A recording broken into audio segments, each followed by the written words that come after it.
Kemudian kita masuk kepada materi kita, materi tentang kiat untuk menjadi kaya, berkah, dan sukses di usia milenial.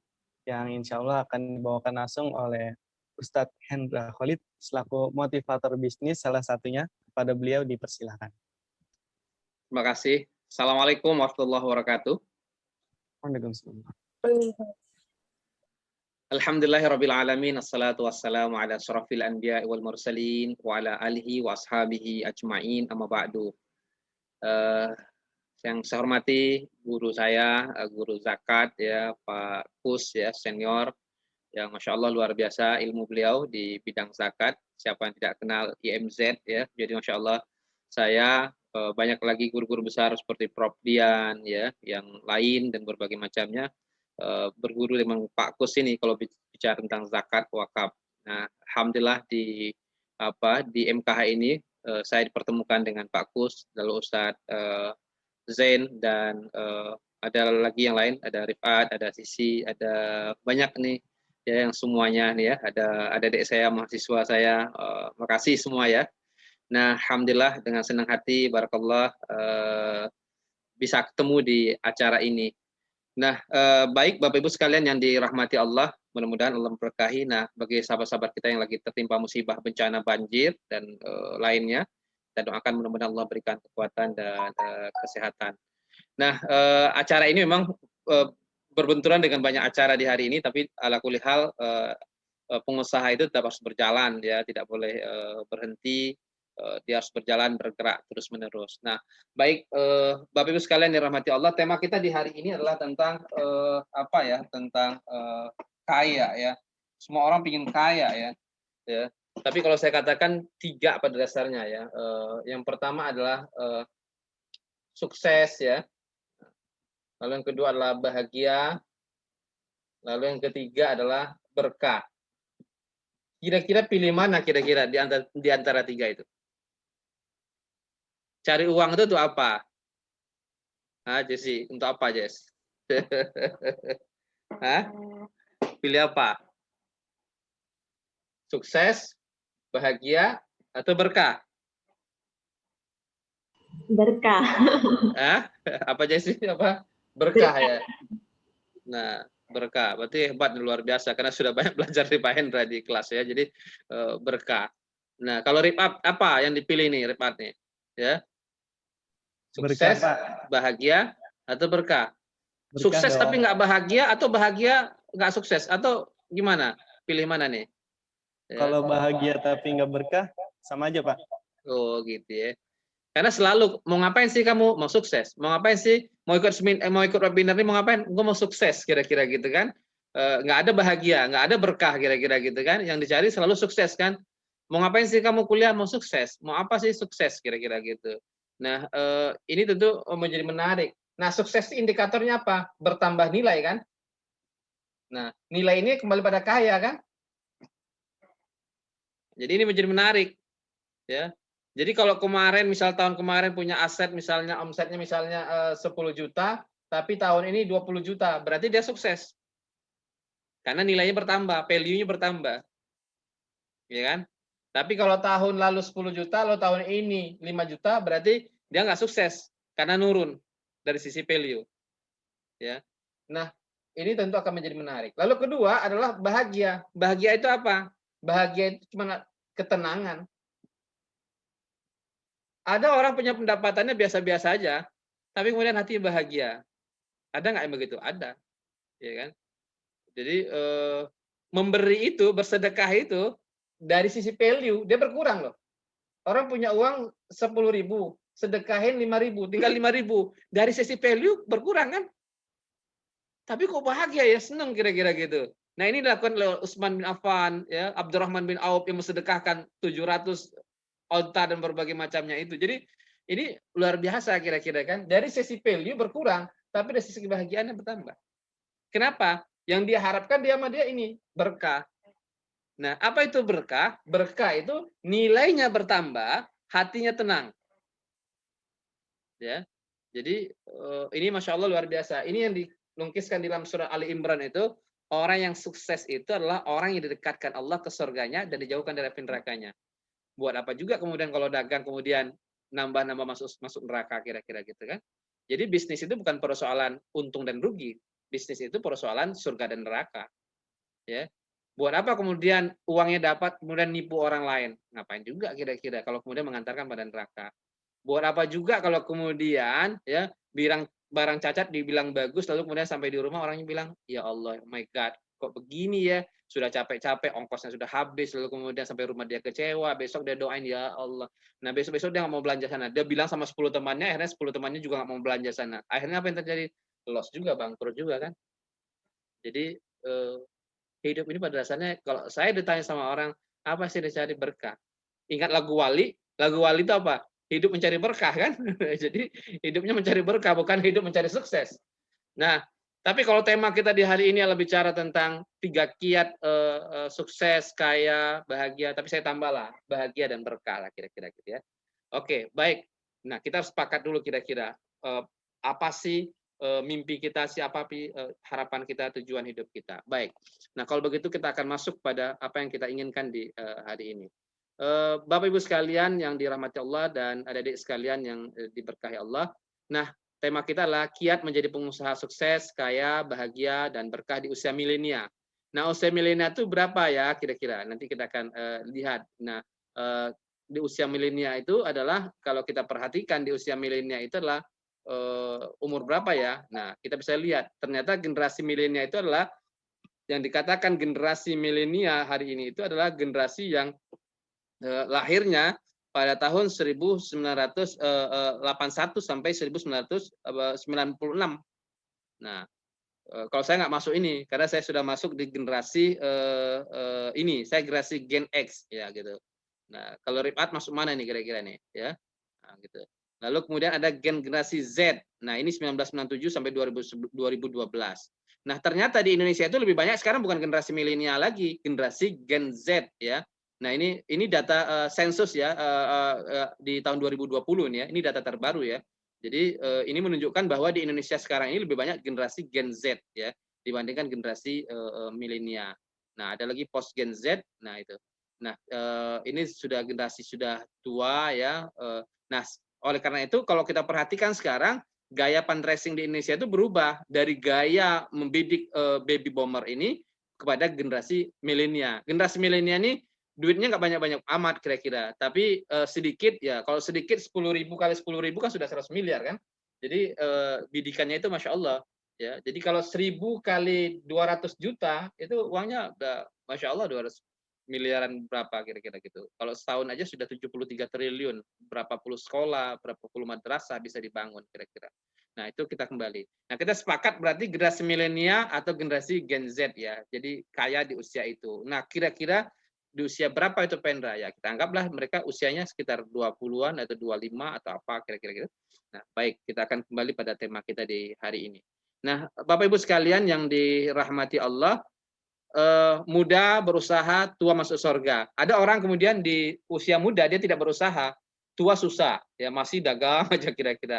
Nah, itu menjadi menarik bagi saya ketika saya melihat misalnya sebagaimana Jack Ma maksudnya, ya itu luar biasa pensiun di usia muda dan berbagai macamnya. Nah, Rasulullah juga demikian. Kalau kita perhatikan bagaimana Rasulullah itu kan umur 13 tahun sudah ikut dagang, bahkan sudah sampai antar negara, sampai ke Syria dengan pamannya. Lalu kemudian umur 25 tahun sudah kaya, yang Masya Allah luar biasa. Apa indikatornya? Indikatornya dia bisa memberi mas kawin. Itu onta yang kira-kira harganya miliaran rupiah. Itu menunjukkan Rasulullah memang kaya di usia muda. Lalu kemudian apa sih yang membuat kira-kira yang harus ada 4 pondasi, saya selalu katakan ada 4 pondasi yang harus kuat dan tidak boleh lemah dalam setiap keluarga muslim. Apa pondasi yang pertama adalah akidah. Nah, akidah ini harus kuat, ya. Kalau akidahnya sudah kuat, dagang itu urusan biasa. Karena orang akidahnya nggak kuat, dia selalu iri hati. Ya Allah, kenapa tetangga saya lagi yang dapat rezeki ya? Kenapa nggak saya kira-kira? Kenapa? Ya Allah, barangnya sudah cakep, tapi kok rezekinya segini-gini. Nah, itu kan persoalan akidah kira-kira gitu kan. Jadi ketika orang sudah kuat akidahnya, dia mengatakan ya sudahlah, kewajiban saya itu kan cuma ikhtiar, kewajiban saya kan cuma cari barang. Persoalan laku itu urusan Allah bukan urusan saya.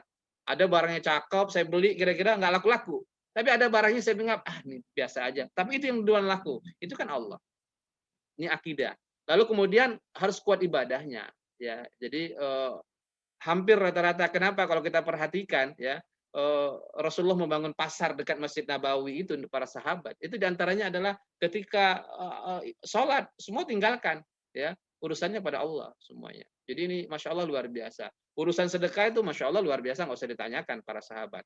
Jadi luar biasa. Lalu kuat ilmunya. Nah ilmunya ini dididik oleh Rasulullah ya di Masjid Nabawi dan masya Allah luar biasa. Lalu kuat ekonominya. Nah yang terakhir ini kadang-kadang yang sulit, ilmunya sudah nggak ada, ya ekonominya terbatas. Ya, orang mengatakan, bang minta sedekahnya bang, maaf lah dek, kasih ilmu aja lah. Orang minta sedekah kok, kira-kira gitu, minta sedekah uang, kira-kira ya kasih uang, harus tepat sasaran gitu.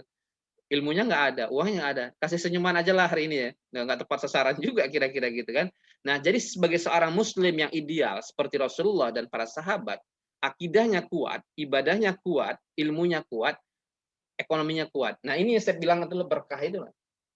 Nah orang berkah itu kuat diantaranya 4 ini lah kira-kira. Nah, lalu kemudian apa bahayanya kalau ekonomi keluarga kita nggak kuat? Pertama adalah hancurnya pondasi rumah tangga. Bapak Ibu sekalian yang dirahmati Allah, adik-adik sekalian yang dirahmati Allah juga, kalau kita perhatikan di tengah pandemi COVID ini saat ini, masya Allah luar biasa ya. Ada suami yang ingin bakar istrinya, istri yang bakar suaminya, bahkan perceraian begitu tinggi sekali. Persoalan apa? Persoalan uang, persoalan ekonomi. Oleh karena itu luar biasa. Kalau ekonominya kuat, insya Allah lah dengan mudah-mudahan, tapi tidak jaminan juga. Tapi rata-rata orang yang sudah terpenuhi secara ekonomi, insya Allah fondasi ekonomi juga akan kuat. Lalu kemudian rawan hilangnya fondasi iman. Tidak jarang orang kemudian ya diberikan uang segepok, kemudian berubah itu, fatwanya boleh berubah, sikapnya berubah, ya. Kalau kemudian pokoknya berubah semua deh. Jangankan uang, dikasih aja kue bolu aja satu itu kadang-kadang tanda tangannya dikasih enggak? Dikasih kadang-kadang ya. Jadi macam-macam ya kan. Jadi luar biasa bagi saya. Jadi harus kuat lah sehingga pondasi iman ini tetap terjaga. Kadal faqru ayyakuna kufran, bahwa kemiskinan itu mendekatkan orang pada kekafiran, kekufuran dan berbagai macam. Lalu kemudian apa pesan Allah agar punya ekonomi keluarga yang bagus? Maka di sini bisa kita perhatikan bagaimana di dalam surah An-Nisa ini ya, walihsalladzina lau taraku ya min khalfihim. Jadi kata Allah, hendaklah takut kepada Allah orang-orang yang seandainya meninggalkan di belakang mereka anak-anak yang lemah ya. Jadi generasi yang diafan, generasi yang lemah. Lemah apa? Ya lemah ekonominya, lemah fisiknya, lemah ilmunya dan berbagai macamnya. Oleh sebab itu harus kaya ya. Kenapa Ustadz? Ya kaya, Rasulullah itu kaya tapi hidupnya sederhana ya.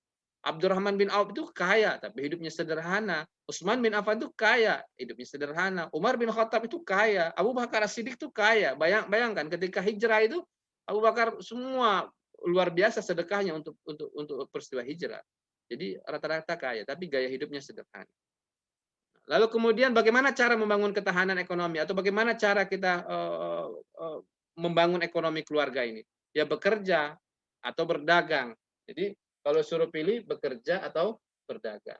Yang paling aman ya, yang paling gampang adalah bekerja karena tidak perlu modal, paling modal tenaga. Nah, berdagang ini kenapa ditakutin? Karena risikonya 3. Risiko untung, risiko impas, risiko rugi. Ya kan? Tapi kalau bekerja pasti untung.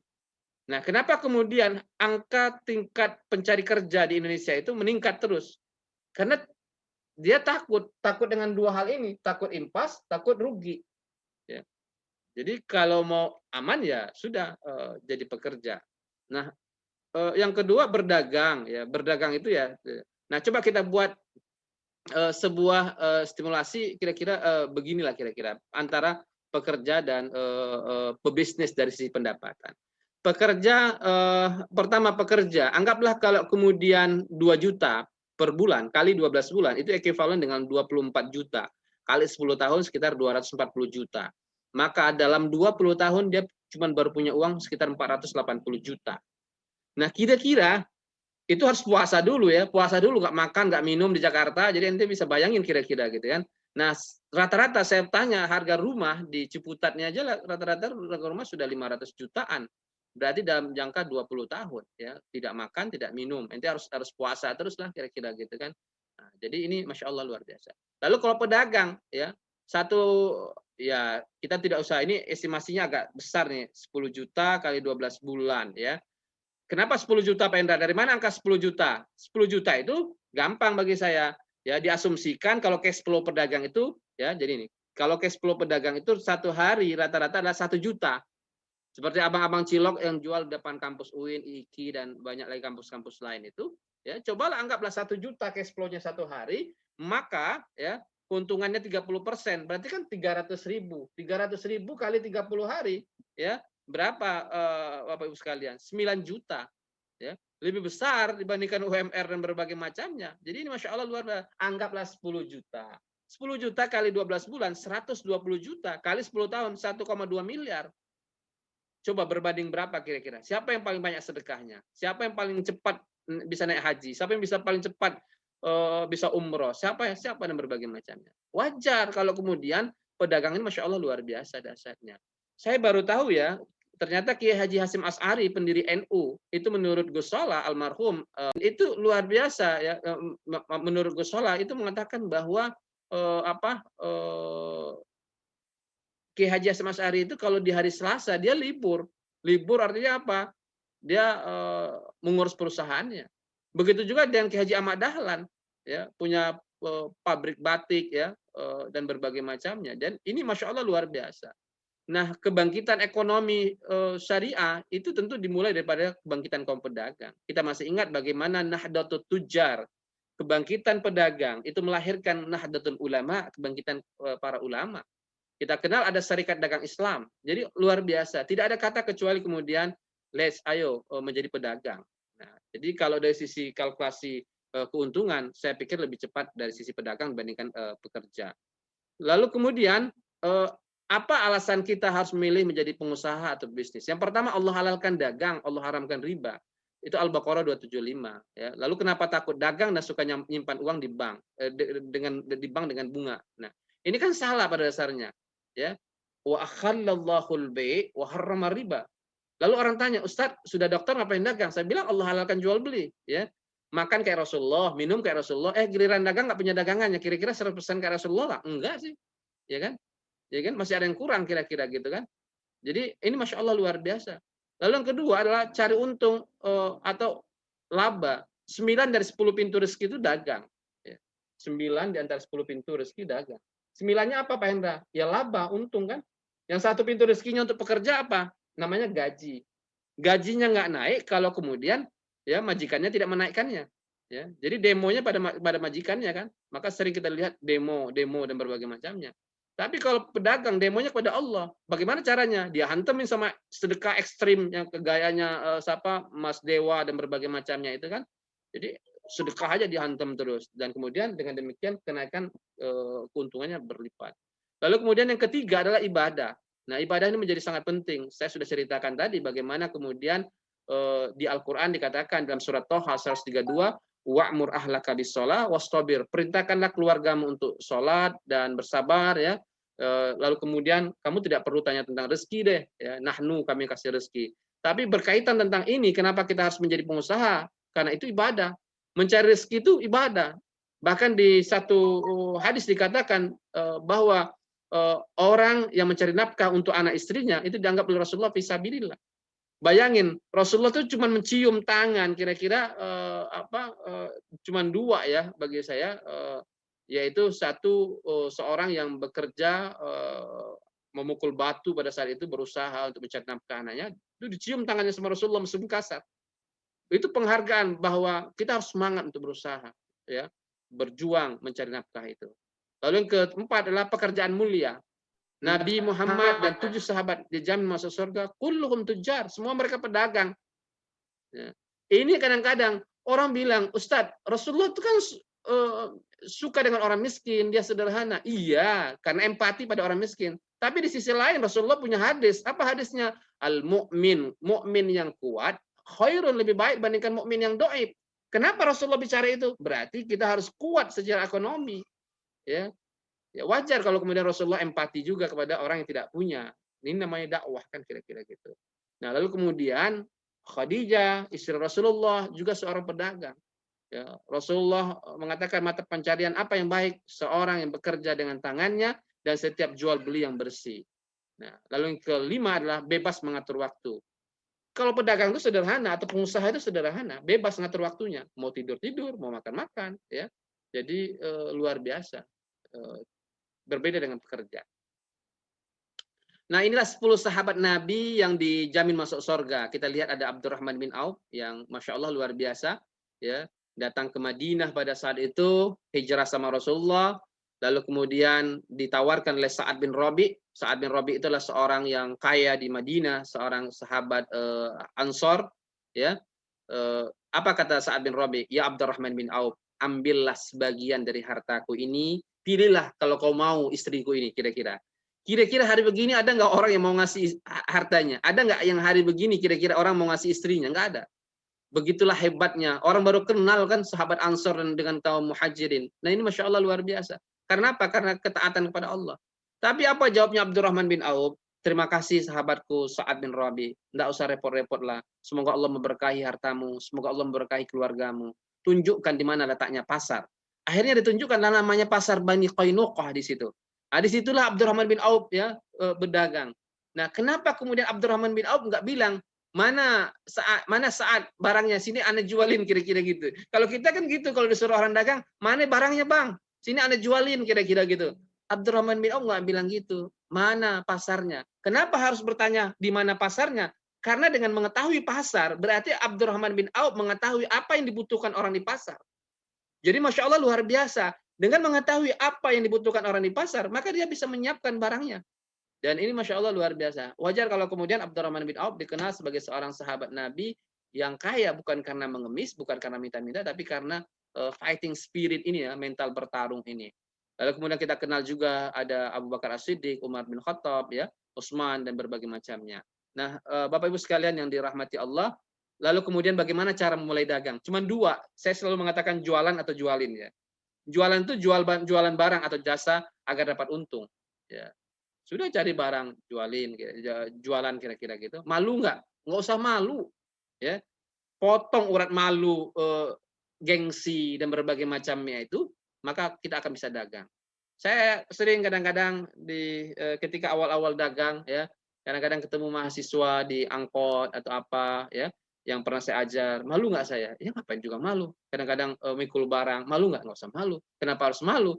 Allah halalkan kok. Nah itu dokter aja mau dagang, masa saya S1 malu dagang? Kira-kira begitu kan sederhananya. Jadi jangan pernah malu.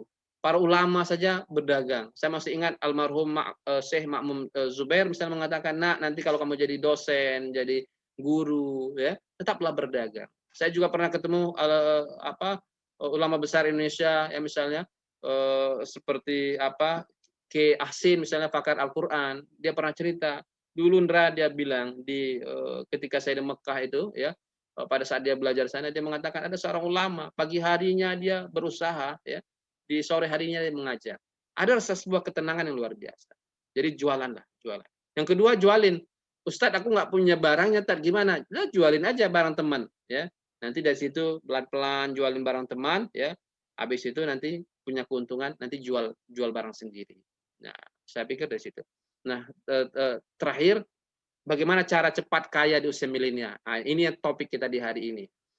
Nah, kalau ditanyakan misalnya, bagaimana cara kita cepat kaya di usia milenial ini? Orang selalu berpikir bahwa cara kaya itu adalah dengan kerja. Saya mengatakan tidak, dagang.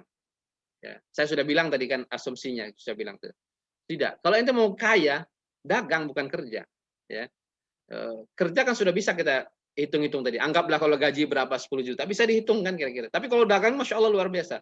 Tingkat tawakalnya pedagang itu lebih kuat. Dia seperti seekor burung pergi pagi hari dengan perut yang kosong, pulang di sore hari dengan perut yang kenyang. Itulah pedagang.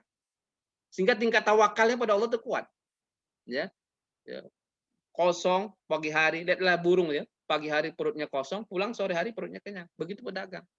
Dia tawakal sama Allah aja. Persoalan laku itu bukan urusan dia, urusannya Allah. Ya, pedagang itu pikirannya apa? Melangkah saja, ya, bukan persoalan kaya. Ya.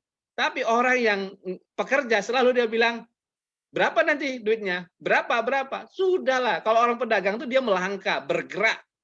Ya, urusan berapa dapat itu urusan Allah, bukan urusan dia, mah. Nah, kenapa kita berat melangkah kan? Gitu. Jadi caranya pakai dagang. Lalu yang kedua, amankan di emas.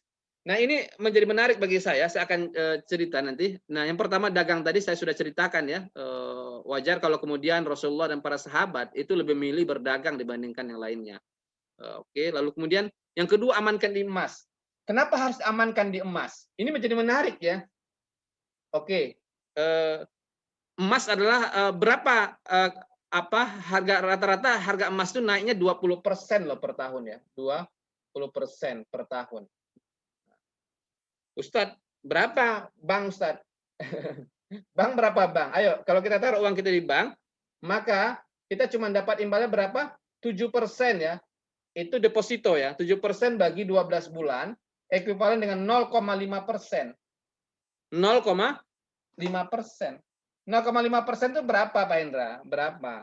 0,5% itu adalah ya kalau punya uang 1 juta berarti cuma dapat 0,5% 5.000. Jadi jangan bangga dulu itu taruh uang di bank. Ya, kartunya banyak tuh, ya. Tapi cuma dapat 0,5%. Habis juga oleh biaya administrasi ATM itu yang jumlahnya 10.000 ya. Jadi jangan bangga, apalagi KTM ya, maklum nih kira-kira gitu kan gitu. Nah, itu. Jadi jangan bangga dulu kalau kartunya banyak tapi kenaikannya sedikit gitu. Nah, bagaimana dengan emas? Emas 20%. Pak Hendra kan dimakan oleh zakat. Ya anggaplah zakat 2,5%, ya kan? Masih ada sekitar sekitar 17,5%. Ya. Pak Hendra kan emas nggak naik terus. Oke lah, anggaplah 10% lah kenaikannya tiap tahun. Masih ada 7,5%, lebih besar dibandingkan ini. Ya kan? Jadi masih tetap oke lah bagi saya. Nah, wajar kalau sekarang, tapi emas ini hanya untuk mengamankan ya, bukan untuk investasi ya. Jadi untuk mengamankan ya. Nah, jadi berapa harga satu kambing di masa Rasulullah? 1 dinar. Sekarang 1 dinar juga. Coba ente taruh uang ente di bank, ya 1 dinar. Misalnya dulu saya nikah di tahun 2019 itu 1 dinar. Saya nikah pakai dinar. Kalau sekarang heboh mungkin ya kalau pakai dinar. Nah, sekarang 1 dinar. Nah, sekarang sudah 2 juta lebih berapa kan gitu 1 dinarnya. Untung. Nah, tapi kalau saya taruh uang saya di bank misalnya, ya berarti saya harus nambah lagi untuk bisa mendapatkan 1 ekor kambing. Nah, itu dimakan namanya oleh inflasi ya. Jadi kalau kita belajar tentang teori ekonomi, dia dimakan oleh namanya inflasi. Oh, sulit banget Pak Hendra melukiskan. Oke, melukiskannya beli bakwan depan kampus. Depan kampus dulu harga bakwan 500 pas saya kuliah ya. Sekarang nggak dapat lagi 500, sudah 2.000. Itu artinya gaji kita tetap, tapi ya harga barang yang kita beli nilainya sudah berkali-kali lipat. Itu artinya kita tekor, bukan untung. Nah, oke ya. Lalu kemudian yang ketiga, cara kiatnya adalah investasinya adalah properti. Nah, kenapa properti ini? Kalau kita perhatikan ya, properti ini Masya Allah luar biasa. Di Jakarta itu kenaikan properti rata-rata 30% loh per tahun. Ya, 30% per tahun. Nah, dan ini diterapkan oleh non-muslim. Jadi rata-rata orang non-muslim itu kaya bukan karena jual kopi, Bang. Ya, bukan karena jual kopi, jual teh di mall-mall itu, tapi karena kenaikan omset properti mereka. Ya, jadi bukan karena itunya. Nah, ternyata mereka nirunya apa? Niru gayanya Abdurrahman bin Auf, niru gayanya Utsman bin Affan, niru gayanya Umar bin Khattab. Nah, kita hanya sendiri investasinya beli handphone. Handphone harganya 10 juta, 3 tahun kemudian tinggal 1 juta, habis itu dibuang ke tong sampah. Ya, bukan investasi namanya kira-kira gitu kan. Investasinya beli mobil, mobil lama-lama juga turun juga. Nah, ternyata memang investasinya adalah tanah dan bangunan. Nah, itu yang Masya Allah luar biasa ya, investasi properti. Nah, sekarang banyak sekali anak-anak muda yang kaya melalui ini. Nah, kalau 3 ini carinya pakai dagang, cepat uangnya, lalu amankannya di emas, ya, lalu investasinya properti, kira-kira dia bisa kaya di usia milenial nggak? Bisa. Ya, karena learning proses pembelajaran dalam dagang itu rata-rata berapa tahun Pak Indra? 20 tahun. Jadi kalau Rasulullah mulai dagang misalnya umur 13 tahun, lalu kayanya umur 25 tahun, itu lebih cepat. Tapi rata-rata 20 tahun. Bagaimana cara mengukurnya Pak Endra? Kita bangun ruko, maka berapa harga ruko itu? Tinggal dibagikan. Harga ruko 1 miliar, maka harga kontraknya tinggal bagi 20 tahun. Berarti 50 juta. Kenapa? Dalam 20 tahun, rukonya sudah mau pasti akan rusak atau apa berbagai macamnya. Begitu juga kalau orang bangun jembatan dan berbagai macamnya. Jadi selalu analoginya 20 tahun. Nah, kalau mulai dagangnya umur 20 tahun di usia milenial seperti sekarang, ya, maka kayaknya di umur 40 tahun. Tapi kalau mulainya di umur 30 tahun, maka ada namanya penyesalan 30-an. Rata-rata rezim itu jatuhnya 30-an. Pak Harto 30-an, Husni Mubarak 30-an. Nah, jadi kebayang kira-kira kalau mulainya umur 30-an, baru mulai dagang. Nah, umur 40 itu dari sisi kesehatan, itu sudah keluar namanya lampu merah. Apa lampu merah, Pendra? Makan ini sedikit asam urat, makan ini sedikit, maka banyak check up. Lebih banyak pendapatan atau pengeluaran? Pengeluaran. Untung atau rugi? Rugi. Maka wajar kalau kemudian Rasulullah itu lebih lama jadi Rasul atau lebih lama jadi pedagang? Lebih lama jadi pedagang. Menarik kan? Ya, Rasulullah itu lebih lama jadi pedagang. Pedagang berapa? Sampai umur 40 tahun jadi dagang. Rasulullah 40 sampai 63, 13 tahun cuman. Ini 28 tahun, men. Masa ente nggak tertarik niru Rasulullah kira-kira gitu? Hah? Jadi, Masya Allah luar biasa bagi saya. Ya. Jadi, mulainya harus sekarang. Jangan tunda-tunda, jangan nanti. Gitu. Saya pikir itu ya. Lalu kemudian kita tadi sudah bilang, generasi milenial. Oke. Nah, bagaimana cara bisnis kita tetap berkah? Ini penting. Karena bisnis itu bukan persoalan untung dan rugi. Pastikan barang yang dijual itu halal. Ya, kalau pilih untung, lebih suka dagang apa kira-kira? Dagang apa kira-kira? Pilih mana kira-kira? Pilih mana, Jess? Nih, Jess. Pilih roti atau khamar? Hah? Roti atau khamar atau bir ya? Roti itu 3 hari sudah kadaluarsa. Khamar semakin lama, fragmentasinya semakin naik, semakin mahal. Kalau dari sisi untung, untunglah jual khamar bir, Bang. Ya kan? Tapi buat apa kalau kemudian neraka menanti kita? Nggak berkah. Ada aja masalahnya. Dikasih Allah. Cubit sama Allah dikit sakit. Macam-macam gitu. Ya. Lalu yang kedua, pilih mana? Ternak kambing sekali beranak 2 atau babi sekali beranak 10 sampai 12 gitu. Sampai 10. Dari sisi untung, value, untunglah babi. Tapi dari sisi keberkahan, untunglah kambing. Nah, begitulah cara kita kemudian berdagang ini, ya. Jadi pada dasarnya kita meyakini bahwa kita dagang itu diawasi sama Allah, dagang itu yang bikin untung itu Allah. Kewajiban kita hanyalah berusaha. Kalau tadi yang setengahnya saya ajarkan sama Bapak Ibu sekalian tentang ilmu dagang, nah yang sekarang bicara tentang imannya dagang. Jadi perpaduan ilmu dengan iman. Ya. Jadi kalau selama ini kita dapat ilmu tentang bisnis atau kewirausahaan itu cuma ilmunya saja kan. Ilmu bagaimana memulainya tadi, harus investasinya ini, itu dan berbagai macamnya. Nah, yang sekarang ini kita bicara tentang imannya. Karena sadar atau tidak sadar, jujur atau tidak jujur, semuanya lah berdasarkan iman. Nah, yang kedua pastikan cara bisnis itu atau jualannya adalah halal, tidak curang, tidak bohong, tidak menipu. Mau ngapain juga nipu sih, ya. Jadi Rasulullah itu coba sekali nipu, orang nggak mau pesan online lagi sama kita. Jadi Rasulullah itu kalau nggak usah sulit-sulit dia belajar tentang teori bisnisnya, belajar sama Rasulullah aja lah, amanah, ya kan?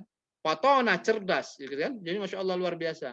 Gimana caranya? Suatu ketika para sahabat protes sama Rasulullah. Ya Rasulullah, kami ini kalah terus Rasulullah dagang sama orang Yahudi. Gimana ceritanya Rasulullah? Rasulullah sudah suruh kami ini dagang yang jujur, tapi kami kalah terus. Nah, kata Rasulullah, ada caranya. Begini, saya ajarkan kata Rasulullah. Gimana? Nanti kamu jual kurma 1 kilo misalnya, kau tambahkanlah beberapa 1 on atau apa. Nah, dibuat seperti itu. Alhamdulillah kata sahabat, Alhamdulillah Rasulullah, bisnis kami untung. Semua orang ingin belanja sama kami. Ternyata dengan melebihkan itu adalah caranya Rasulullah. Ya, jadi Masya Allah luar biasa. Lalu kemudian hindari hutang riba. Riba ini tidak usah lah, sudahlah, wis lah kira-kira. Riba itu apa? Rezeki hilang, bisnisnya ambiar. Ambiarnya kalau nggak di awal, di tengah-tengah, di akhir. Saya 100% saya sudah yakin betul lah kira-kira. Hampir semua motivator termasuk Sabtuari itu yang sudah punya utang miliaran, dia sekarang menjadi aktivis gerakan no riba dan macam-macam. Dan banyak lagi yang lainnya. Hampir semua mengatakan sudah kapok semuanya. Ya. Nah, kalau mereka sudah kapok, lalu ngapain juga kita mau mengikuti kapok yang laginya? Ya sudah cukup. Ya, bisnis itu kan, tapi kan nggak apa-apa, Ustadz. Bukan nggak apa-apa, fatwa ulama sudah mengatakan haram. Tapi banyak loh Ustadz, orang menggunakan riba tapi dia dapat untung. Iya, diizinkan sama Allah, tapi tidak diridhoi Allah. Ya, beda loh. Yang diizinkan dan tidak diridhoi. Yang kita inginkan itu dagangan kita diridhoi Allah. Ya, dunianya dapat, akhiratnya dapat. Kalau dunianya dapat itu namanya istidrot, pelan-pelan diambil sama Allah dengan cara menyakitkan. Lalu yang keempat adalah bayar zakat dan biasakan bersedekah. Hampir semua orang kaya itu ya zakatnya bersih, sedekahnya rajin. Ya, jadi Masya Allah luar biasa. Saya ingat Mas Mono, ayam bakar Mas Mono, itu Masya Allah luar biasa. Saya tanya Mas, ya, setiap Senin sama Kamis, dia buatlah gratis bagi orang berbuka puasa. Saya bilang, Mas rugi nggak Mas? Ya dalam kalkulasi kita rugi. Tapi Masya Allah, ya dulu lakunya 1.000 kotak, sekarang lakunya 10.000 kotak. Cash flow itu kan menampakkan keuntungan. Ya, jadi Masya Allah luar biasa dahsyatnya. Ya. Jadi banyak lagi yang lain lah yang menggunakan teori. Nur Hayati Subakat, kenal Nur Hayati Subakat, owner Wardah. Di saat pandemi COVID seperti ini, siapa yang pertama sekali di Indonesia yang menyumbang hampir 30 miliar uangnya untuk membeli alat-alat COVID? Hanya Nur Hayati Subakat, meskipun akhir ini dia dibully ya dengan orang yang tidak suka sama dia. Tapi Masya Allah luar biasa. Konsepnya 5P. P pertama adalah price, product, place, promosi. Dia tambah menjadi 5P. 5P itu apa? Pertolongan Allah. Sehebat apapun produkmu, sehebat apapun hargamu, sehebat apapun tempat bisnismu, sehebat apapun promosimu, kalau Allah tidak menolongmu, nggak bakalan jadi, Bang. Ya, yang ngasih napasnya Allah kok. Yang bikin anak-anak sehat tuh Allah kok, sehingga kita bisa dagang, kita bisa mencukupi semua kebutuhan orang. Jadi sedekah itulah. Sedekah itu kan dua, menolak bala, lalu kemudian melipat gandakan rezeki. Al-Baqarah kan? Masalul ladzina yunfikuna amwalahum fi sabilillah kamasali habba. 1 jadi 7, 7 jadi 100. 700% ya. Ya. Ada orang mengatakan 7.000, kadang-kadang saya diprotes. Kalau di kantor kementerian, Pak Ustadz 7.000%, Pak Ustadz ada 700%. Oke lah, anggaplah 700%. Berapa itu Ustadz? Sedekah 1 juta, dapatnya 7 juta. Kau taruh uangmu titip ke sama bank, 1 juta, dapatnya 5.000. 0,5% tadi. Siapa yang paling cepat kaya? Ayo. Siapa yang paling cepat kaya? Hah? Orang yang berbisnis dengan Allah. Wajar kalau kemudian didikannya Rasulullah, para sahabat itu rata-rata kaya. Ya. Kenapa? Cepat dia melobi dengan Allah. Man zalladzi yuqridullah qardan hasanan. Siapa yang mau memberi pinjaman kepada Allah, Allah akan balas pinjaman itu dengan berlipat ganda. Nggak yakin juga kita dengan Allah gitu. Yang ngasih rezeki itu Allah, yang ngatur rezeki itu Allah. Kita ini hanyalah penerima rezeki, pemakan rezeki. Bukan keren kita karena kita dagangan laris manis Tanjung Katung, bukan. Lihatlah Korun. Ketika Korun kaya, Korun mengatakan, ini karena kehebatan gua. Tenggelamkan sedikit aja prek, udah selesai kok. Lu mau ngapain sih? Nggak ada juga kan kira-kira gitu. Jadi hantam dengan sedekah, ya, zakatnya beres, ya. Nggak perlulah, maaf kalau ada teman-teman asuransi di sini ya. Bagi saya asuransi sebenarnya adalah bayar zakat. Ada seorang pengusaha kaya, tinggal berapa kilan api itu mau datang ke toko dia naik ke atas rumahnya, dia bawa air 1 gayung, dia berdoa pada Allah. Ya Allah, kalau ini nih, kalau harta hamba ini masih bersih ya Allah, jagalah ya Rob. Tapi kalau harta hamba ini kotor ya Rob, belum pernah hamba keluarkan zakatnya ya Rob, hamba ikhlas ya Rob. Bismillahirrahmanirrahim. Dalam hitungan detik, arah api tadi dibawa oleh angin, berbalik arah. Kekuatan kita kah? Tidak. Kekuatan karena harta kita memang betul bersih. Nah, jadi biasakanlah. Ya. Nah, saya baca Utsman bin Affan, salah satu kiatnya Utsman bin Affan itu adalah dia membagi rezeki itu dengan alokasi hartanya itu dengan dengan 3 cara ya. Kalau Utsman bin Affan, yang pertama hartanya dinikmati sama dia, lalu kemudian diputar lagi, lalu yang ketiga dia sedekahkan. Nah, itu kiat Utsman bin Affan, seorang saudagar kaya, ya Masya Allah luar biasa. Jadi Utsman tuh kalau punya untungnya itu 1/3 jadi dinikmati, sepertiganya lagi diputarin jadi modal, sepertiganya lagi disedekahin.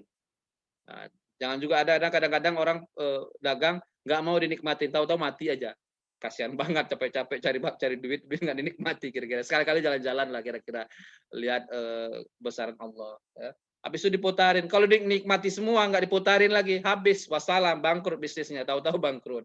Ya, tapi kemudian yang ketiga disedekahin. Itu kiatnya Utsman bin Affan ya.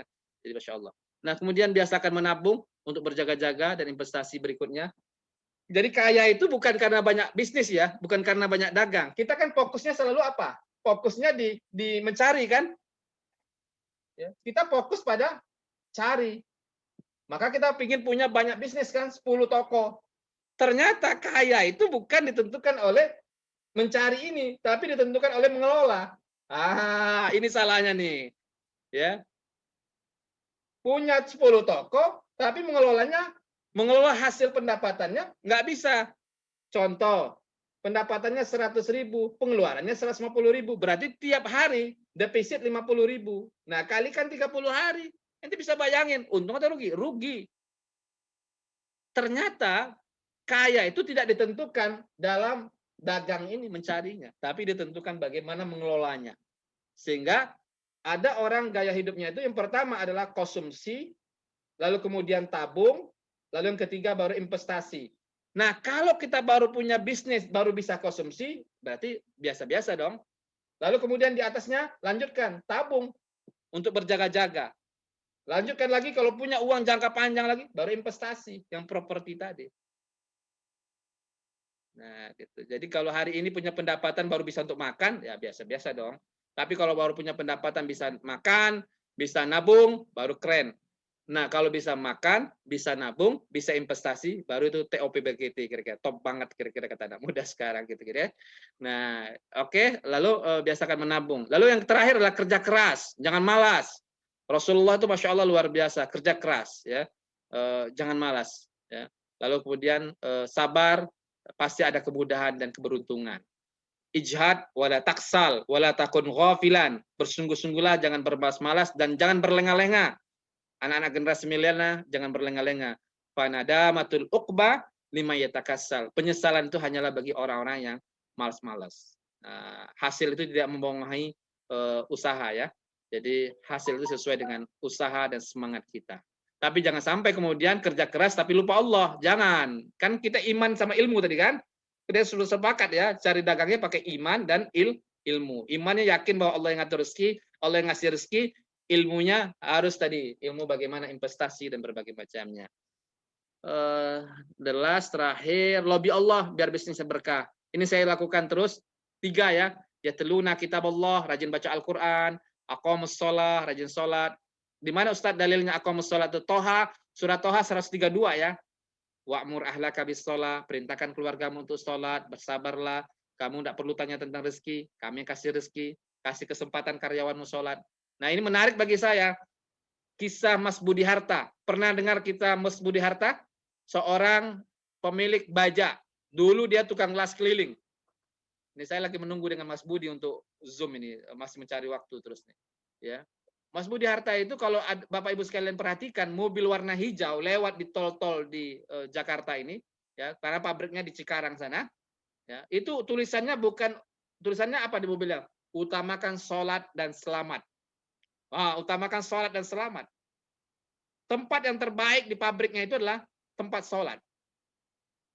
Lalu orang bertanya, Mas rugi enggak Mas? Waktu zuhur tutup itu.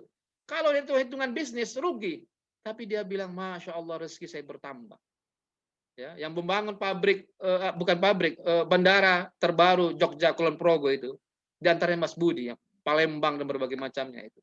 Masya Allah luar biasa. Awalnya tukang las keliling. Sekarang punya pabrik baja. Kenapa? Allah lagi lah kira-kira gitu. Jadi nggak pernah takut. Yang takut tuh kita kehilangan Allah.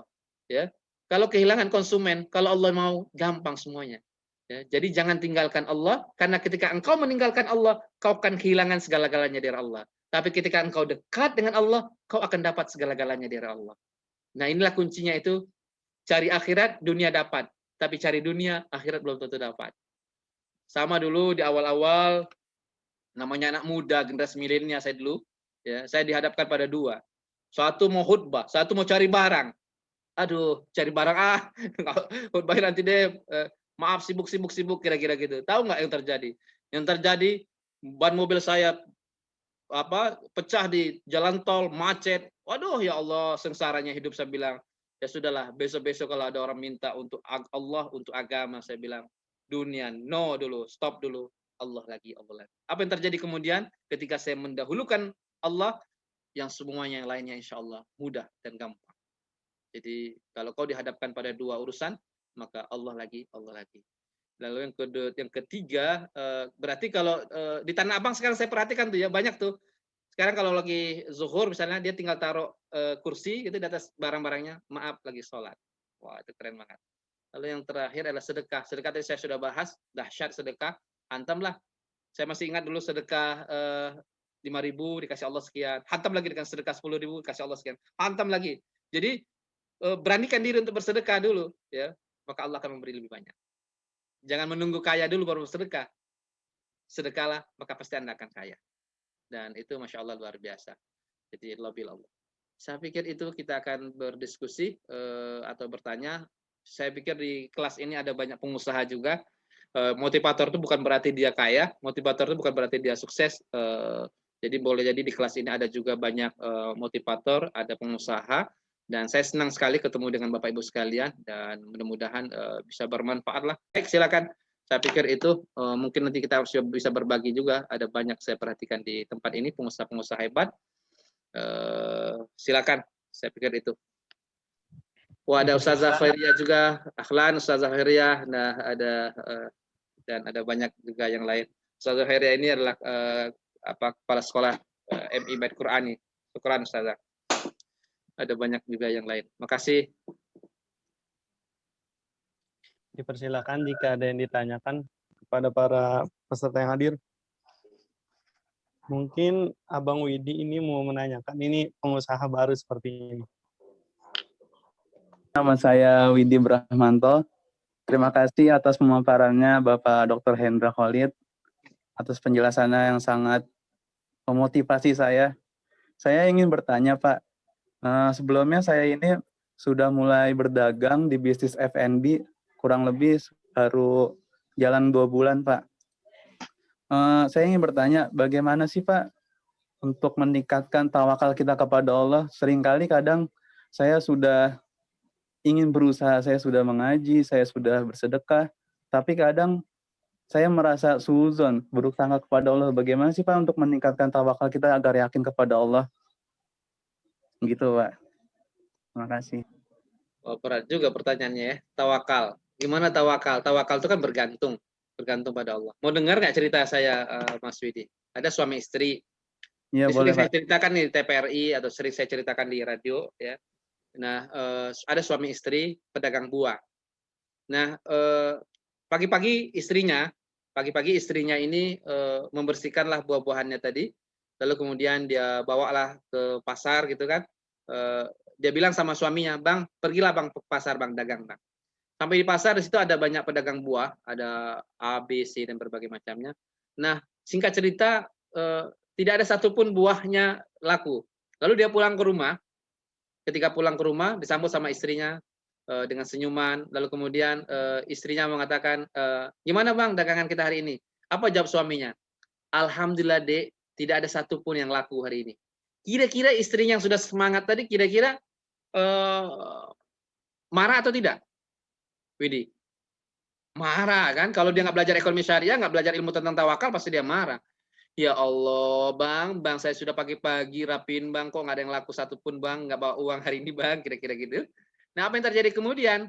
Istrinya ini kebetulan paham betul ilmu tawakal, paham betul ilmu tentang Allah, paham betul tentang ilmu ekonomi syariah. Apa yang dia katakan? Nggak apa-apa, Bang, Alhamdulillah, Bang. Sebatas itulah rezeki kita hari ini. Catat ya, sebatas itulah rezeki kita hari ini. Nah, apa yang terjadi kemudian? Singkat cerita, anak pulang dari sekolah, teriak, Abah, Umi, kok girang banget hari ini kamu pulang? Alhamdulillah, hari ini saya dapat beasiswa dari sekolah, 1 juta rupiah. Oke, catat. Berapa tadi? 1 juta rupiah. Kalau andai kata tadi satu gerobak tadi laku, paling uangnya 300.000. Kira-kira lebih banyak 1 juta atau 300.000? 1 juta. Karena dia tawakal kan. Wa may yatawakkal 'alallah fahuwa hasbuh. Surat Tolak ayat 2 dan 3.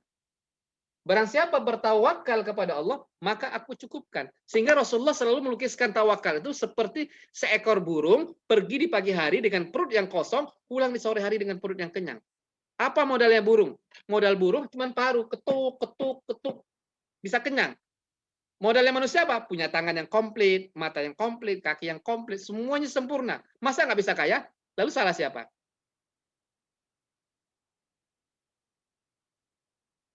Ternyata memang dosa ternyata ya yang membuat kemudian maka teman-teman yang ada menggelorakan semangat ya pantang miskin itu bagi saya memang dosa kadang-kadang boleh jadi ya yang menyebabkan kemudian rezeki kita tersendat, terhambat dan berbagai macamnya.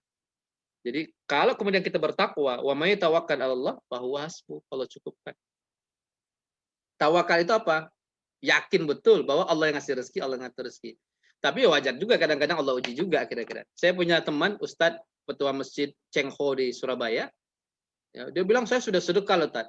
Sampai-sampai nggak punya uang untuk beli pempes anak. Oh, ternyata sedekah saya itu saya ingin dapat duit banyak. Saya nggak ikhlas. Niat saya salah. Akhirnya saya istighfar sama Allah, mohon ampun ya Rob, ampun ya Rob. Ya, mudah-mudahan sedekah ini tidak lain kecuali semata-mata karenamu ya Rob. Apa yang terjadi kemudian? Allah kasih rezekinya. Nah, jadi selain tadi ilmunya oke, tapi niatnya juga harus lurus kira-kira gitu. Sedekahnya karena ingin dapat duit atau sedekahnya ingin cari ridhonya Allah kira-kira gitu. Kalau cari ridhonya Allah, ya itu yang luar biasa. Saya pikir itu Widya. Jadi tawakal lah. Bagaimana tawakal? Ya Allah Maha Kaya kok, Allah yang punya kekayaan. Tapi wajar juga lah kalau kemudian sebagai manusiawi kadang-kadang kita protes atau apa, wajar. Nah, ketika begitu, maka kembalikan lagi pada Allah. Ya Allah, terima kasih ya Rob, terima kasih ya Rob. Nggak bisa lah. Wa ma min dabbatin fil ardi illa Allah rizquha. Nggak ada satupun binatang jelata yang tidak Allah jamin rezekinya. Seperti apa ya? Saya sering cerita juga cicak kalau di TV itu. Cicak. Cicak itu rezekinya siapa? Nyamuk kan? Nah, sekarang nyamuk mendatangi cicak atau cicak mendatangi nyamuk? Bingung kan? Mana ayo? Cicak, nyamuk. Cicak mendatangi nyamuk atau nyamuk mendatangi cicak? Cicak yang mendatangi Nyamuk datengin cicak. Tiba-tiba datang seekor nyamuk. Datang rezeki. Rezeki yang mendekati kita. Bukan kita mendekati rezeki. Ayo terbalik kan. Mau kemana kamu nak? Mau kerja. Stres, pusing. Mau menjemput rezeki saya, Ustaz. Ya kan? Nggak dapat. Ya. Capek nih, kejar-kejar. Nggak ada ujungnya dunia ini, capek. Tapi ketika engkau mengejarnya dengan Allah, maka Allah mengantarkannya. Ya. Jadi nggak ada batasnya nih. Ada nggak batasnya dunia nih? Saya selalu di atas pesawat kalau keluar negeri itu.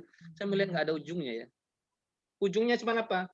Jama'ama, law wa'addada, ngumpulin duit, ngitungin duit, pagi hari ngumpulin, malam hari ngitungin, capek, ngumpulin capek, ngitungin capek, sampai kapan? Hatta zurtumul maqabir, selesai, mata ditutupin orang, ya, tubuh dikapanin orang, ya, kita disolatkan orang, kita dibacakan Al-Quran sama orang lain, harta kita dibagi sama orang lain. Loh, mau ngapain lagi itu?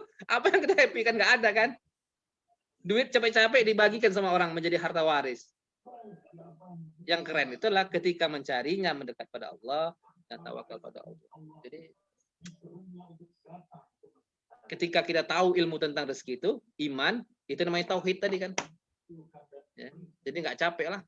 Dapat disyukuri alhamdulillah. Sedikit, oh boleh jadi sholatnya kurang. Oh boleh jadi duhanya yang kurang. Oh boleh jadi sedekahnya yang kurang. Oh boleh jadi ada salah sama istri. Oh boleh jadi ada salah sama suami. Oh boleh jadi ada orang tua yang terabaikan, nggak pernah dinafkahi.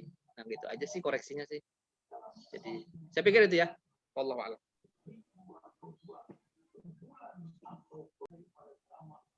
mungkin Kak Sisi mau nanya terkait bisnisnya juga nih, Ustadz. Silakan. Terima kasih Kak Rifat sebelumnya. Izin bertanya Ustadz sebelumnya. Saya sudah merintis usaha di bidang pakaian. Itu udah dari bulan Oktober. Nah, kalau kita punya usaha bisnis kan pasti naik turun ya, naik turun semangatnya, naik turun keuntungannya juga, naik turun kan Ustadz. Itu gimana caranya supaya kita tetap konsisten? Karena kan saya bisnisnya nggak jadi yang prioritas ya, kayak sampingan aja, karena kan ada pekerjaan yang lain gitu. Supaya tetap konsisten, terus berjalan, dan nggak kayak down. Kadang kan semangatnya down gitu kan, up gitu Ustadz. Mungkin itu sih motivasi kuncinya apa gitu Ustadz. Terima kasih. Ya, makasih Jesse. Ya, karena beliau ini bekerja juga sama dengan saya lah, bekerja juga tapi juga dagang. Sehingga saya selalu mengatakan, bisa nggak menjadi 10 pintu rezeki? Bisa, ya. Satu pintu rezeki dari namanya gaji, karena kita adalah pekerja, sama seperti saya mendapatkan gaji dari kampus, tapi di sisi lain kita berdagang, dapat untung. Ya, bisa nggak? Bisa. Nah, sekarang saya sambil kerja bisa punya dagang, bisa. Berarti kita mudharabah kan, bagi hasil dengan orang lain. Atau sekarang gampang sekali pakai online dan berbagai macamnya. Nah, kembali pada pertanyaannya Jesse tadi, gimana caranya terus istiqomah, kira-kira lagi rame atau sepi, kira-kira. Ya, jadikanlah bisnis ini adalah cara mendekatkan diri kepada Allah. Bisnis itulah merupakan cara saya untuk mencari nafkah, cara saya untuk kemudian membahagiakan orang lain. Nah, ketika bisnis itu semata-mata karena Allah, bukan karena cari untungnya, maka di situ harus selalu ada energi-energi positif terus. Ya. Kenapa kita kadang-kadang down? Karena kita beranggapan, wah ini karena kehebatan saya, ini karena ini dan berbagai macamnya. Tapi ketika kita beranggapan, rezeki inilah cara saya untuk memberikan kebahagiaan, kesenangan, ya, menyenangkan orang dan berbagai macamnya. Capek nggak usah capek. Seperti saya cari barang ke Tanah Abang, cari mana-mana, pulang terus macam. Tapi saya bayangkan, saya membantu banyak mahasiswa misalnya, dibandingkan mereka harus mencari barang, ya, kemana-mana, lebih baik saya mencarinya. Mereka bisa belajar, bisa baca Al-Quran dan berbagai macamnya. Saya bisa senang menjadi jembatan, jalan kebahagiaan bagi orang lain. Jadi ketika kita menjadikan itu sebagai hobi, ya, hobi, cinta, maka ada energi lebih. Tapi ketika kita menganggap itu adalah beban, maka tidak ada energi lebih. Sehingga betul kata orang itu, manjada wajada. Maulah kamu melebihkan sedikit waktumu, maka akan mendapatkan sebuah peruntungan. Ya wajarlah. Ya, bagaimana caranya? Ya selingilah kadang-kadang, Jesse. Ya kadang-kadang apa ya dengan aktivitas lain. Apapun kegiatan kita jelas ada jenuhnya. Ya, jadi kalau saya jenuh di kampus, ke dagang jenuh, lari kampus, ya.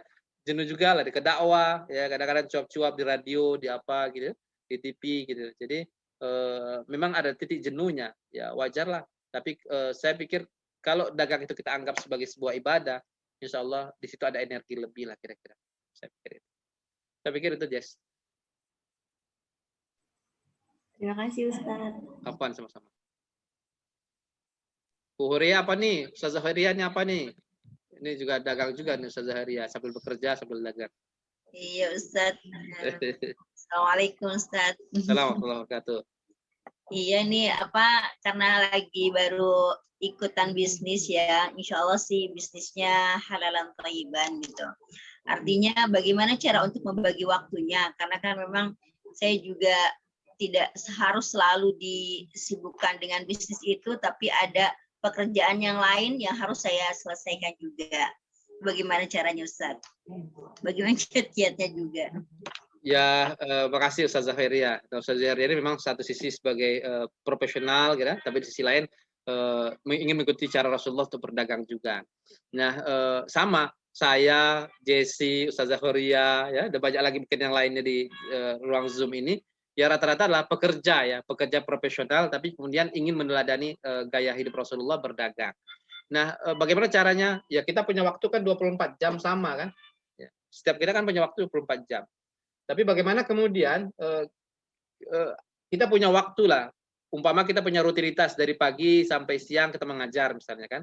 Nah, tinggal kita mengambil waktu siang kita atau waktu berapa jam ya kita gunakan untuk dagang dan berbagai macamnya. Ya, saya pikir tinggal itu. Contoh misalnya seperti almarhum pendiri NU misalnya, ya Hasyim Asy'ari misalnya, ya itu setiap hari Selasa dia libur, Ustazah Heria, dia libur ngajarnya. Untuk apa? Dia manfaatkan untuk kontrol perusahaan-perusahaannya. Jadi nah ini menjadi menarik bagi saya. Jadi kalau umpama kita rutin misalnya nggak bisa ditinggalkan dalam 6 hari itu atau 7 hari itu, maka setidaknya ada 1 hari untuk mengelola bisnis. Nah, gitu. Tapi kalau kita bisa membaginya misalnya dari 24 jam itu kita alokasikan 2 jam saja atau 3 jam rutin misalnya untuk bisnis, ya saya pikir is oke aja bisa berjalan semua kan. Berapa jam? Kita kan 8 jam. Produktifnya orang Indonesia itu kan 8 jam. Ya, 8 jam. Berarti anggaplah 2 jam kita ambil. Ya, 6 jam untuk ngajar. Ya, tinggal 2 jam bisa untuk dagang. Bisa nggak? Bisa. Ya. Yang penting istiqomah. Nah, persoalannya kadang-kadang istiqomah lagi mut-mutan kira-kira gitu kan. Jadi rata-rata orang sukses itu punya kunci 3 ya. Punya kuncinya 3. Ya. Apa kuncinya itu? Yang pertama adalah target. Kadang-kadang kita nggak punya target. Mau ngapain sih dagang? Nggak tahu. Ya. Kapan sih untungnya? Nggak tahu. Ya. Jadi harus punya target. Nah, kalau sudah punya target, fokus. Fokus. Nembak itu kan fokus ya. Sama tadi, nggak ada target, apa mau ditembak kira-kira gitu kan? Apa mau dipanah kira-kira gitu kan?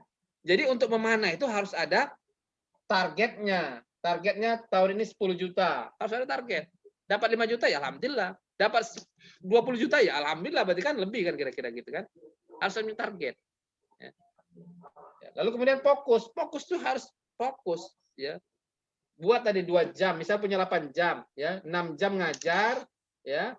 Lalu 2 jam dagang. Marah nggak konsumennya? Nggak marah. Saya cuma dagang 2 jam kok. Jadi kalau Anda mau berhubungan dengan saya di jam ini selesai kan. Apalagi dengan online sekarang, tinggal kita live Facebook, live Instagram dan berbagai macamnya, ya kan. Nah, tapi kalau kemudian yang 6 jam kosong ini kita ingin tetap produktif, Ustazah, maka cari karyawan. Nah, cari karyawan gimana caranya? Berarti kita mudharabah lah. Ada 2, bagi hasil atau kemudian kita gaji dia. Kita punya untung misalnya 10.000. Berarti 2.000 kita alokasikan untuk gaji orang. Berarti kurang 2.000. Ya nggak apa-apa sih. Ya kan? Tapi kan cash flow-nya jalan terus. Ya kan? Bisnis yang sehat itu kan bisnis mengalir, bukan untungnya kan. Ya. 1.000 kali 1.000 uang 1 juta loh Pak. Ya. Jadi jangan lihat kecilnya. Abdurrahman bin Auf itu jual onta itu dari tali ontanya itu. Ya. Bukan dari ontanya. Ya. Itu Abdurrahman bin Auf. Tapi kata Abdurrahman bin Auf, tali onta sekian dirham, itu Masya Allah luar biasa juga. Jadi cash flow. Air yang sehat itu air mengalir. Ekonomi yang sehat, ekonomi mengalir. Tapi rata-rata bagi pedagang pemula, pengusaha pemula, dia yang pikirannya adalah untung banyak aja, untung banyak. Habis itu bangkrut. Ya, jadi kalau orang mengatakan itu kan teorinya orang non-muslim, Ustaz Endra. Enggak, saya bilang teori Abdurrahman bin Auf, saya bilang gitu ya. Jadi lebih pada cash flow yang cepat. Nah, ekonomi yang sehat itu ekonomi mengalir, bukan ekonomi tidak mengalir. Yang ketiga, disiplin. Nah, ini yang disiplin ini yang kurang nih. Ya. Target, fokus, disiplin yang ketiga ini. Nah, kadang-kadang lagi mood-mood, iya. Kalau nggak mood, enggak gitu. Akhirnya konsumennya, pembelinya bingung. Ini Ustazah bukanya jam berapa? Kira-kira gitu kan. Dia bilang kan gitu. Kalau jam 2 jam ya 2 jam terus gitu. Jadi orang tahu, oh dia tokonya buka. Nah, seperti saya misalnya maghrib itu saya tutup itu. Ya, saya sudah didik konsumen saya namanya sebelum maghrib tutup. Ya. Marah nggak mereka? Nggak marah, mereka sudah tahu. Saya disiplin namanya sebelum maghrib. Tarawih saya tutup juga. Semenjak saya punya dagang kecil-kecil sampai sekarang tarawih tutup. Rugi nggak saya? Enggak. Saya yakin betul ada Allah yang ngasih rezeki. Ya kan? 2 jam 1 jam saya tutup. Allah ganti itu. Jangan takut. Itu yang saya bilang tadi tauhid tadi. Itu namanya adalah tawakal pada Allah. Lalu gimana nanti dia beli sama rezeki tetangga? Wah, itu urusan dia. Ya kan? Bukan urusan kita. Ya, jadi di situ tauhid. Jangan takut. Ya. Jadi Allah akan ganti itu. 1 jam kita bantu orang tua kita, Allah ganti itu 1 jam yang hilang itu. Yakin dan percaya. Saya pikir itu saja ya. Jadi target, fokus, dan disiplin. Nah, tinggal buat rumusan waktunya tadi tergantung lah. Wallahu a'lam lah kira-kira. Sukses selalu. Ustaz. Kalau boleh minta di-share materi yang tadi. Oh, baik Ustaz. Baik. Syukran. Afwan. Mungkin ada pertanyaan lagi. Kalau nggak ada mungkin saya Ustadz. Silakan. Mungkin lebih kepada saran ya Ustadz ya. Saya juga insya Allah sedang merintis sebuah dagang atau jualan ya, baru berjalan sebulan, dan lebih kepada saran sih Ustadz. Misalkan kita ada untung dari jualan itu misalkan 50.000 gitu kan. Nah, mungkin saran Ustadz seperti apa? Kayak lebih dibesarkan di sedekahnya, atau lebih dibesarkan di bagian modal, atau mungkin di bagian yang bisa kita tabung gitu. Karena kalau misalnya sepertinya jawaban yang ideal itu dibagi rata ya, antara kita sedekah, terus dibagi ke modal, terus dibagi ke keuntungan yang nanti kita nikmati. Nah, mungkin Ustadz punya formula yang lain. Mungkin kalau kita ikuti gayanya gitu. Kalau kita ikuti gayanya Utsman bin Affan tadi, ya 3 kan, dimakan, lalu kemudian diputarkan lagi, yang ketiga adalah disedekahkan. Saya pikir formulanya Utsman bin Affan tadi sudah bagus. Tapi ada juga teman-teman punya formula beda. Contoh begini, ya, sepertiganya dia nikmati, ya. Kalau umurnya pendek, dia sudah menikmati. Lalu sepertiganya lagi, ya, dia sepertiganya lagi dia simpan. Kenapa simpan? Kalau nanti butuh modal untuk putar lagi, butuh modal beli rumah, butuh beli ruko, butuh apa dan berbagai macam, butuh investasi lagi atau butuh berbagai macam. Nah, sepertiga lagi baru disedekahkan. Nah, itu sesuai dengan konsep Rasulullah kan. Ketika seorang sahabat ingin mensedekahkan semua hartanya, kata Rasulullah, jangan. Lalu sahabat itu bertanya lagi, setengahnya gimana Rasulullah? Jangan juga. Lalu Rasulullah mengatakan, sulusuhu kasir, sepertiganya sudah banyak. Jadi sedekah yang paling banyak itu sepertiganya. Sulusuhu kasir. Gitu ya. Jadi saya pikir itu. Yang menarik itu bagi saya adalah banyaknya anak-anak muda sekarang yang main dengan saham. Itu yang ingin diangkat oleh Rifat dan teman-teman kemarin tentang saham misalnya.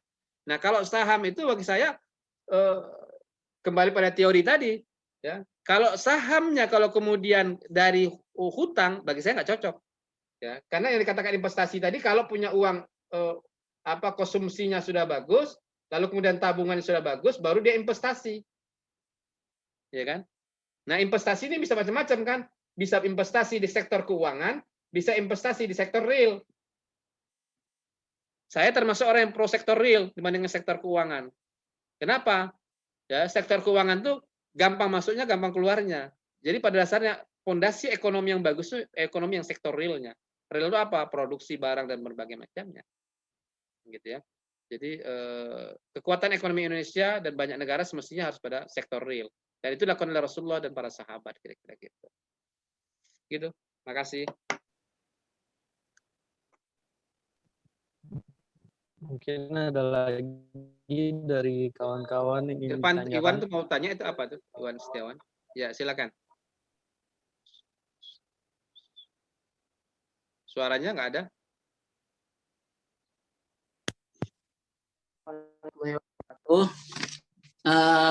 Halo. Ya. Halo. Ya. Ya. Ini Ustadz, saya mau sharing aja. Ini terima kasih banyak atas ilmunya. Luar biasa, alhamdulillah. Ini saya adalah saya ngajar juga Ustadz di kampus ya. Dia mati ini ngajar juga di salah satu kampus. Cuman kampus saya ini menerapkan sebuah sistem KBN, kuliah bisnis nyata. Nah, di tempatnya itu di Cikarang. Cuman KBN ini sebenarnya konsepannya itu sudah bagus menurut kami sebagai para pengajar. Cuman karena lingkungannya Cikarang itu adalah industri, sehingga konsepan itu mental susah untuk mendoktrin anak-anak mahasiswa untuk bisnis. Nah, sedangkan tujuan utama kampus kami itu adalah studi global monitor bisnis Islam. Jadi ke arah fokus ke sananya itu nggak kena Ustadz. Bagaimanapun caranya doktrinan tentang bisnis agak mental. Jadi yang saya ingin tanyakan adalah barangkali Pak Dokter punya kiat-kiat atau formula sebenarnya di mana sih salahnya gitu. Itu aja sih Ustadz. Terima kasih. Baik. Ya memang ya itu tadi kan kalau disuruh memilih antara kerja dengan dagang itu tergantung mentalnya tadi kan. Jadi pada dasarnya dagang itu persoalan mental, bukan persoalan titel dan berbagai macamnya. Persoalan fighting spirit, mental bertarung. Jadi saya selalu mengatakan bahwa sehebat apapun ide bisnis kita, kalau tidak pernah punya keberanian memulai, maka nggak pernah menjadi sebuah bisnis. Kuncinya dua sih, berani memulai dan berani menanggung risiko. Ya. Jadi dua itu saja. Nah, lalu bagaimana dengan lingkungan tadi? Tinggal kemudian saran saya dibuatlah pola-pola percontohan lah kira-kira gitu kan. Pola-pola percontohan bisnis dagang atau apa gitu. Pertama menyiapkan, dagang itu kan cuma dua. Yang pertama menyelesaikan urusan orang lain. Yang kedua menyiapkan kebutuhan orang lain. Ya, menyelesaikan masalah orang lain apa contohnya? Ketika Jakarta macet, maka Mas Nadiem Makarim itu membuat Gojek, ya kan? Ketika seperti sekarang nih Eric Yuan, ya, pendiri Zoom ini, itu pada awalnya menggunakan Zoom ini hanya untuk sebagai komunikasi dengan keluarganya. Ya, pada saat itu dia berada di Amerika, dia komunikasi saja. Nah, tapi pada akhirnya sekarang menjadi sebuah kebutuhan. Nah, atau yang kedua menyiapkan kebutuhan orang lain. Apa kebutuhan orang di sekitar kampus kita? Mereka butuh sepatu, mereka butuh sandal, mereka butuh baju, jilbab, dan berbagai macamnya. Nah, coba buat contoh-contoh kecil, toko-toko kecil kira-kira gitu. Nah, toko-toko kecil ini yang kemudian menyiapkan kebutuhan orang sekitar kita, dari makanan, minuman, atau apa. Disesuaikanlah kan dengan hobi mahasiswanya. Nah, saya pikir itu. Nah, lalu persoalannya permodalan. Dari mana modalnya? Nah, mintalah misalnya bisa dua nih. Bisa dibuat modalnya dari menghimpun dana sosial dari sedekah atau wakaf atau apa yang dibuat dari kampus misalnya, itu kan banyak. Kalau kampusnya punya alumni 1000 kali 1000 sudah 1.000.000 kalau rutin sedekah satu hari. Nah, itu berapa banyak mahasiswa bisa dimodali kira-kira dari situ. Lalu kemudian kalau nggak bisa itu, bisa diambilkan dari modal kampus dan berbagai macamnya. Nah, saya kok setuju kalau kemudian dibuat grup-grup kecil dan berbagai macamnya dari percontohan. Nah, sebenarnya kekuatan dagang ini Masya Allah luar biasa. Ya. Jadi kalau dagang ini hebat, nah itu juga saya pinginkan sebenarnya masjid-masjid itu dibuat pusat-pusat bisnis ini. Contoh Jogokarian Jogja itu masjid yang bagus bagi saya menciptakan dagang. Lalu kemudian ketika orang dimodali dagang itu nggak laku, maka masjid yang belinya. Wah, itu kan keren. Jadi ketika nggak laku misalnya pisang gorengnya, ya biar mentalnya terus terjaga, biar semangat dagang, maka masjid yang membelinya. Uangnya dari mana? Uang umat juga kan, uang sedekah tadi kan. Nah, ini pola yang bagus bagi saya. Jadi fighting spirit. Jadi memang harus ada kerjasama antara kampus, kemudian mahasiswa, lalu kemudian ya pemilik modal tadi bagi saya. Itu Mas Irwan ya. Jadi minimal satu rumah tangga muslim, satu orang pengusaha, lebih banyak lebih bagus. Nah, itu yang saya mimpikan sebenarnya sih. Jadi saya teringat beberapa hari yang lalu ketua DSN itu guru saya mengatakan yang saya ingin ciptakan itu bukan bukan DPS, dia bilang bukan Dewan Pengawas Syariah, yang saya ingin ciptakan itulah Abdurrahman bin Auf modern, Khadijah modern, karena kalau itu banyak maka ekonomi syariah di Indonesia itu akan maju. Ya, kalau nggak ada coba bayangin tuh Mas Irwan, ya siapa yang mau nabung di bank syariah? Nggak ada. Siapa yang mau sedekah? Nggak ada, karena muslimnya miskin semua kan. Jadi harus kaya, kira-kira gitu.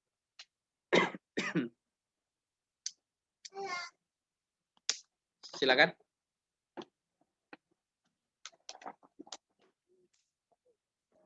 Acara ini semestinya banyak karena hari ini berbenturan. MKH juga mengadakan acara amil zakat, jadi lalu kemudian jadi acara berbenturan. Tapi tidak apa-apa, ini adalah Abdurrahman bin Auf yang keren, kira-kira spesial, kira-kira Masya Allah luar biasa. Dan lahir nanti Khadijah yang keren. Dan ini rata-rata kan pengusaha yang ikut ini kan, Jesse, Bukhoria, ya kan, Ruwan, dan semuanya rata-rata adalah pengusaha-pengusaha hebat, kira-kira. Termasuk Pak Kus ini adalah mentor kita yang Masya Allah luar biasa. Silakan, ada lagi mau tanya?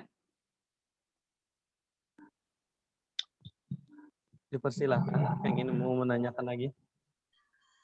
Ya, nanti. Atau Pak Kus boleh nambah, boleh Pak Kus silakan. Saya masih belajar sama Ustadz Hendra di kalau bab dagangnya sambil menikmati. Tapi memang menarik, artinya sinergisitas kalau saya sih melihat sebagai sebuah jalan penciptaan entrepreneur itu memang tadi yang Ustadz bilang, masjid kita tuh masih pada sosial dan dakwah saja ya. Jadi belum menciptakan ekonomi bergerak lah. Nah, padahal dalam kehidupan kita sepatutnya sektor ekonomi inilah yang menjadi pilar.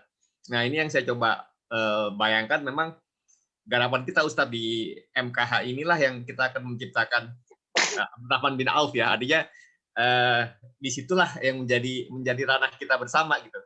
Ya, tetapi jalannya apa dan bagaimana saya belum ada ide juga. Kalau tipe saya kan memang tipe jalan dulu lah. Nanti dipikirin sambil jalan, sambil ketemu idenya, insya Allah secara ininya. Insya Allah. Tambahan Ya, dari memang saya. harus ke depan memang saya pikir konsep-konsep Jogokarian dan berbagai macamnya itu menjadi menarik. Ya. Lalu persoalannya sederhana pada dasarnya. Masjid-masjid kita nggak tahu berapa asetnya aja, nggak tahu berapa aset masjidnya aja berapa miliar, dia nggak tahu. Jadi bagaimana kemudian mengembangkan kira-kira gitu kan? Ya, ya. Dan ini tentu menjadi satu kelemahan sebenarnya. Dia nggak tahu berapa asetnya dan berbagai macamnya. Jadi bagi saya itu menjadi menarik lah kira-kira gitu.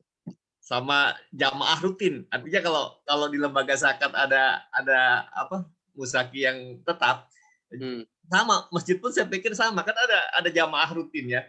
Bil khusus jamaah subuh kan. Nah, itu saya pikir jamaah paling rutin itu adalah jamaah subuh. Nah, itu ada berapa yang setia dan loyal.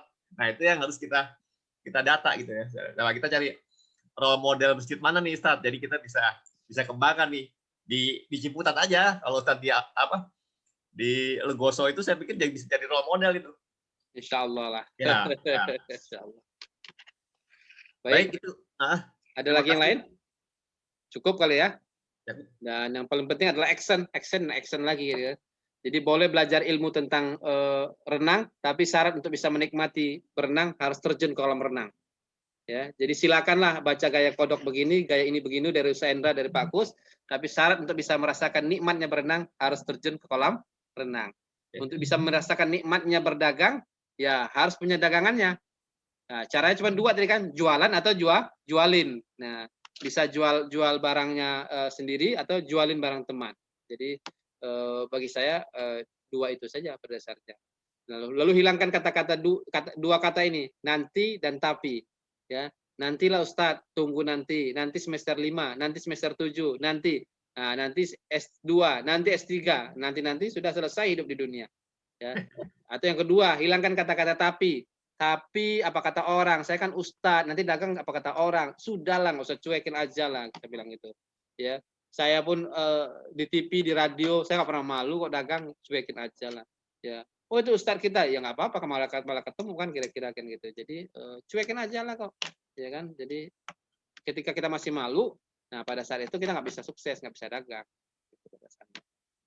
Saya pikir itu. Terima kasih, mudah-mudahan bermanfaat. Ya, semangat terus, fighting spirit. Nah, nanti buatlah iklan pendek saya pikir di forum ini dengan kata-kata nanti setelah acara ini mungkin atau sebelum acara ditutup, cobalah nanti buat iklan pendek. Ayo berdagang, say no to riba. Saya pikir itu. Assalamualaikum warahmatullahi wabarakatuh. Saya Hendra Khalid, pengajar webinar bisnis syariah di Sekolah Muamalah Kreasi Hidup. Bapak Ibu sekalian mau bilang apa? Ayo berdagang. Ayo berdagang. Indonesia sejahtera. Salam hangat dari kami semuanya dari Sekolah Entrepreneur Muamalah Kreasi Hidup. Assalamualaikum warahmatullahi wabarakatuh. Waalaikumsalam warahmatullahi wabarakatuh.